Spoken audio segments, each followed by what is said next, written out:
What's going on? So it's done.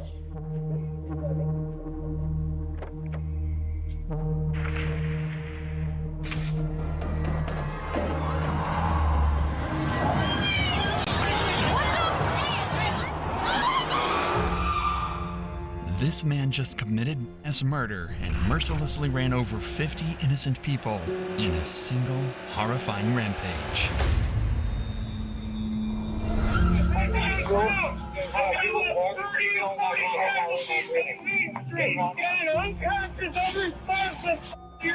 The race was on to catch the mass killer who committed this horrifying act, but he managed to flee on foot into a neighborhood. Little did he know, his every movement was being recorded, and what would follow is the largest manhunt this town has ever seen. Hands up! Put your hands where I can see them! Put your hands! Hey, video creator. We know you. For you, it's about more than getting the job done. You'll keep going until it's perfect. Oh, that's the one. Artless Video Generator is built for you, the creator. You'll take your creativity to the edge, and then go beyond. Again.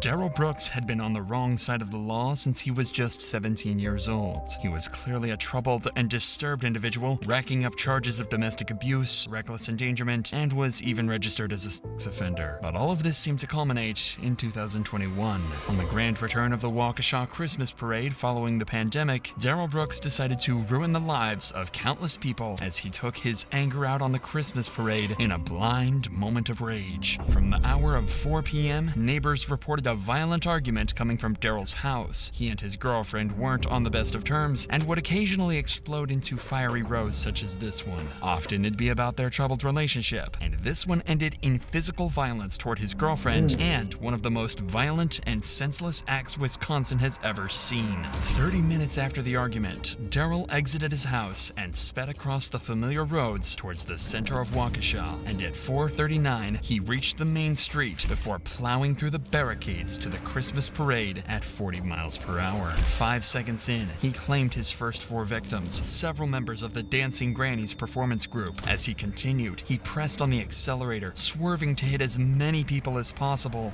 killing an 8-year-old a few seconds later. This is when police... This nigga is crazy. Why? Just cause you and your bitch arguing, nigga, you gonna kill some people? Damn.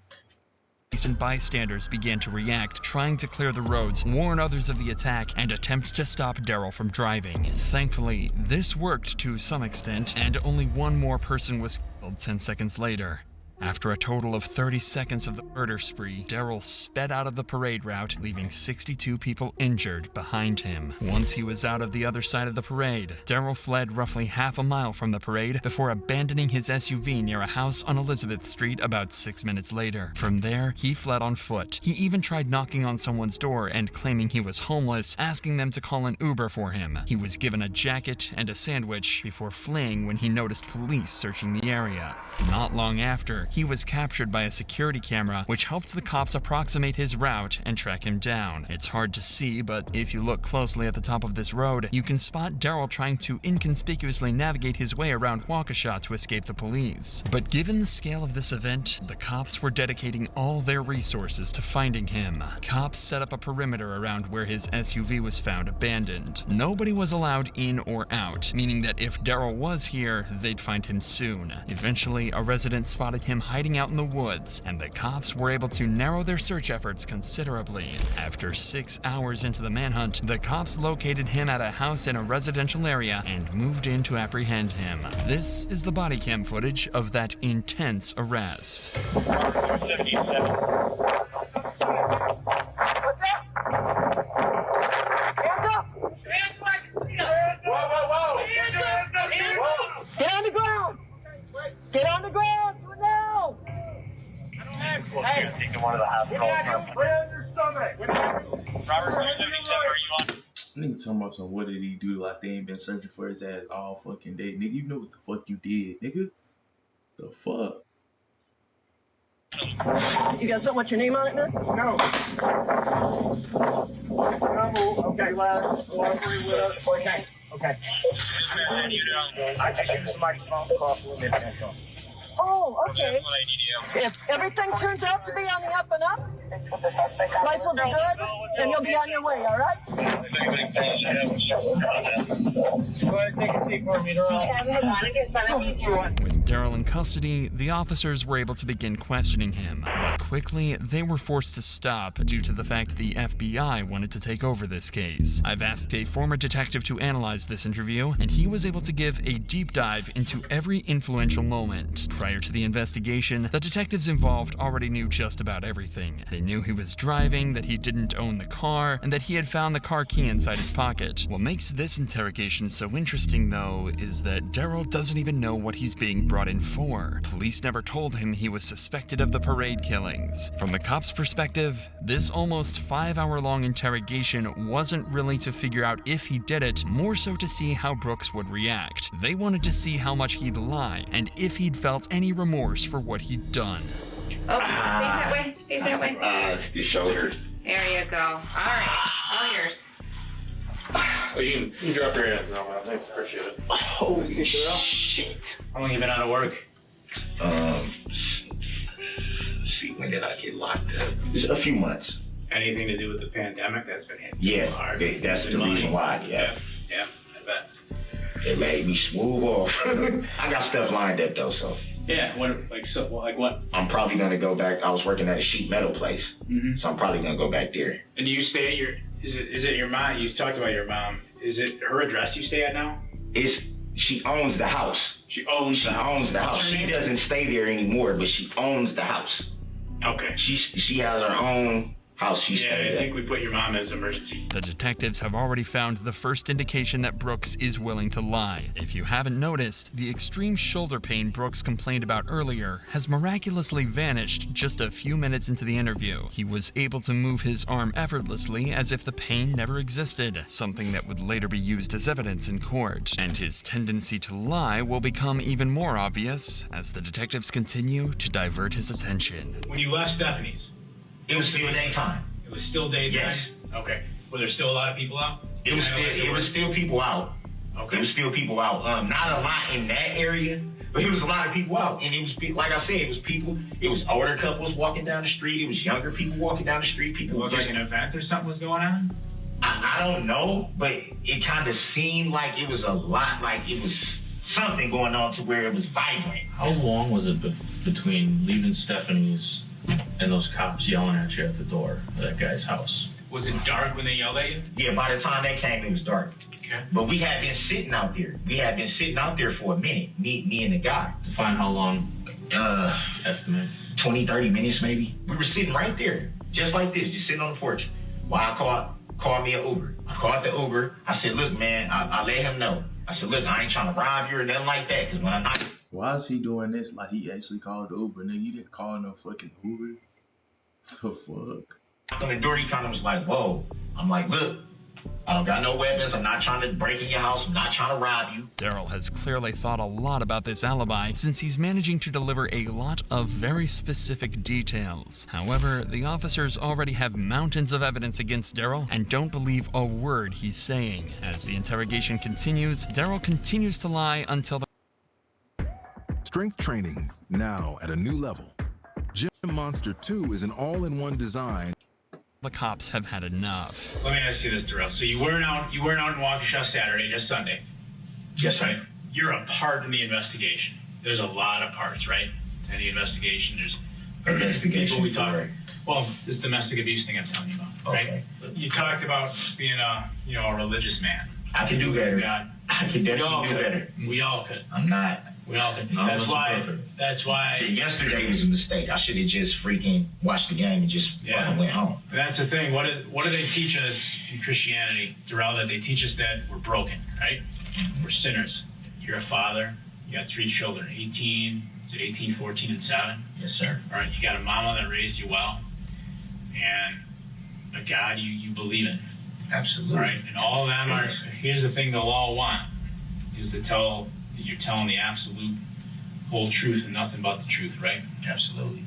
I just have concerns if I fact check that Darrell's not telling me the truth. You don't have a car, so Marcus had to bring you out. You don't own a car, your mom doesn't own a car, right? So why did we find you with a car key in your pocket?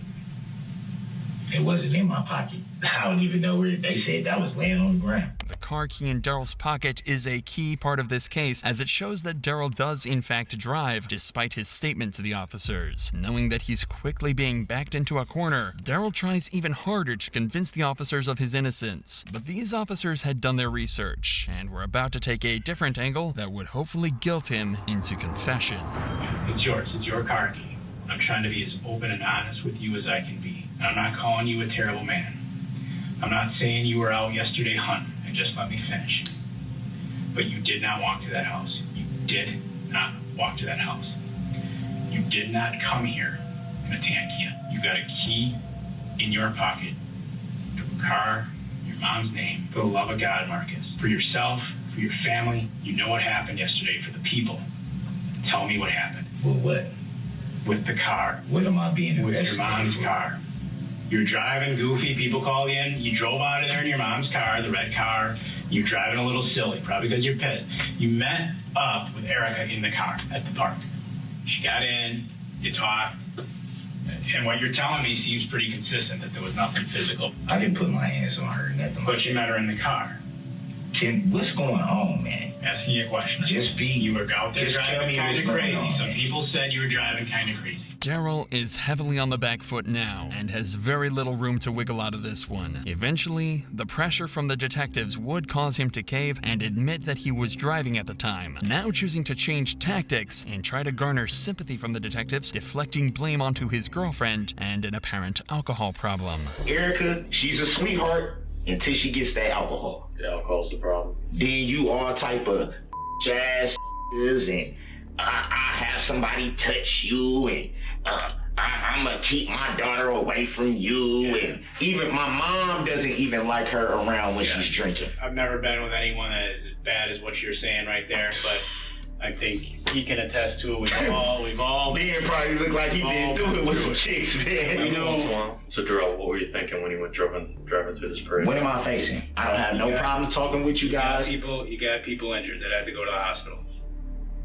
So they're saying I injured somebody, or you're saying I injured somebody. So I'm looking at what, reckless endangerment? The very least, yeah. The very least. People got hurt. That's reckless endangerment. I don't know exactly what they're going to classify it. Yeah, people had legs broken. Endangerment's where you may have hurt somebody by your actions. You did hurt somebody by your actions. You wanted information from us. We're sharing. I want you to watch it and see what's in it. Yeah, it's a good point. It's information sharing. Why do you want me to see that car? Why? Because I think it's important. Why is it important? Is it to make, like, what is it? Well, why don't you want to look? Everybody knows what was going on. There's your children right there. See those are kids? See that little kid right there? You gonna look at it?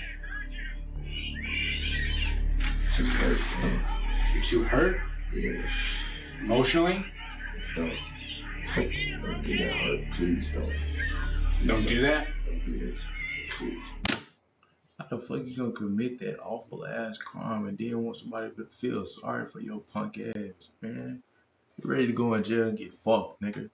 Straight like that. Get ready to go your ass to jail and get fucked. The most shocking part about this interview is this moment, when Daryl discovered what had actually happened to the victims. Daryl didn't once ask about the victims or if anyone had lost their lives, very likely because he had no remorse to give and was concerned only for himself. At this point, the detectives have successfully achieved the main objectives of the interview, to get Daryl to admit he was driving the car and to see if he had any remorse. The interrogation was exceptionally long to corroborate the strong evidence they already had and to acquire footage that would persuade a jury that Daryl had no remorse, which is why they let him lie and portray himself as a selfish, evil man as much as possible. And in that trial, Daryl would continue to paint himself in that exact light as he decided to represent himself. This would result in one of the most ridiculous and infamous court cases ever on the internet, with Daryl screaming, shouting, and even threatening his way through the trial, constantly making legal mistake after legal mistake, ruining his chances of of getting away with a low sentence. So to start with, Detective Jay Carpenter comes to the stand and has a lot of information to share about their little chat in the interrogation room. You interviewed the defendant, Daryl Brooks, on November 21st, 2021 at approximately 11 o'clock p.m. Do you recall that? Objection. I don't think it's being called that name for the record. Objection is overruled. Yes, I do recall that. Overruled. Not relevant. Yeah, it is relevant. What observations did you make during this clip about the use of his right arm? Both his arms would come out like this and move. To me, what a person would do when they're normally conversing. It would seem unusual to make those movements if he was in fact in as much pain as he was claiming to us he was in. Last night, we asked for State's Exhibit 81 to be admitted into evidence, which is the defendant's statement provided to Detective Carpenter and Detective Stern on November 21st of last year. Objection. I didn't provide any statement on the 21st. Jury will disregard the statement by Mr. Brooks. He is not testifying, therefore his statements are not evidence. And my objection should be noted for the record. You may be hearing that Daryl repeatedly keeps calling objections. His legal experience is clearly based entirely on movies and TV. But unfortunately for him, in order for an objection to be sustained by a judge, the objection needs to have a legitimate reason.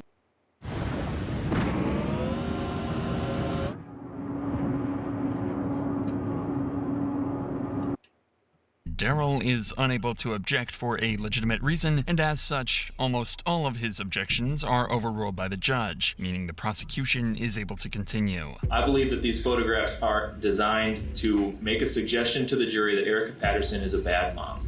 I think that is what the defendant is trying to do. If we go down that road, we would be forced to counter that claim by pointing out that not only does the defendant not live with the child in question, he doesn't live with any of the other children that he has. He impregnated Erica Patterson when she was a minor in Nevada.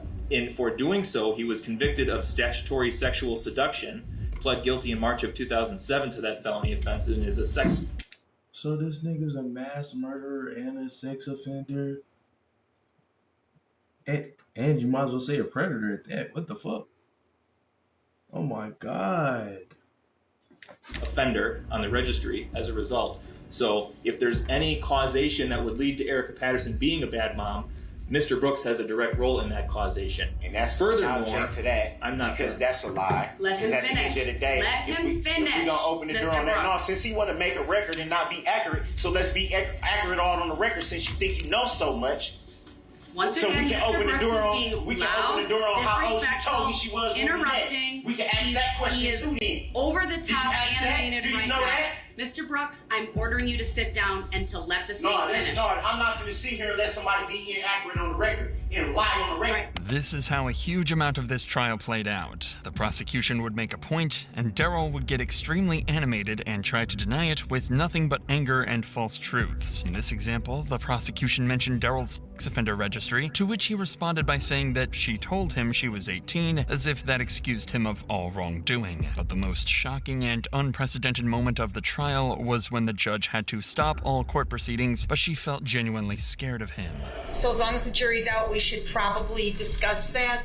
So that had to be said. So it's that. That's not how it was said. That was how it said. You want to run the record back? Mr. Brooks. So I'm the only one. I got one. I got one ear that work, and I heard that. This is to benefit you so that you understand your witness has a prior record. Your Honor, when I leave the table, I'm away from the courtroom, and I have to elevate my voice. So she has to elevate her voice just for that. Stop talking. Come on, man. Like, I don't know who y'all be thinking y'all fooling. I accept the value in return for value.